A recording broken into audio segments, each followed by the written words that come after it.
আসসালামু আলাইকুম ভাই। ছোটবেলা থেকে চেষ্টা করতাম যে কোনো সময় ভিডিও করব বা কোনো সময় ছাড়বো বা মানুষে দেখবে আমাকে।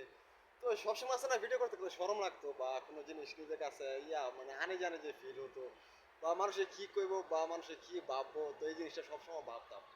তো এখন যে আস্তে, আস্তে ভিডিও করতেছি না, তো আস্তে, আস্তে যে শরমটা আছে না ভেঙে যেতেছে।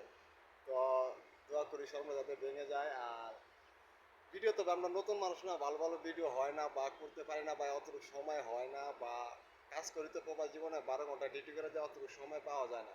তারপরে যতটুকু সময় পাই এর ভিতর থেকে যতটুকু ভিডিও করার জন্য চেষ্টা করি। তো যদি ভিডিও ভালো লাগে তো আপনারা দেখবেন আর লাইক কমেন্ট শেয়ার করে দিবেন। আর এই জায়গাটা হচ্ছে একটা ডিজিটাল সিটি, তো এই জায়গাটা খুব সুন্দর। তো আমি পুরোটা আপনি উঠে দেখাতে পারবো না যে এখানে আপনি ভিডিও করা নিষেধ বা কোনো কিছু করা নিষেধ। তো সেই জন্য আমি সারাটা ভিডিও করতে পারতেছি না, শুধু আমার একমাত্র সকাল থেকে আমি এখানে একটা ভিডিও করলাম। তো যদি আপনাদের ভালো লাগে তো লাইক কমেন্ট শেয়ার করবেন। আর এই আসলে খুব জায়গাটা খুব সুন্দর। আসসালামু আলাইকুম।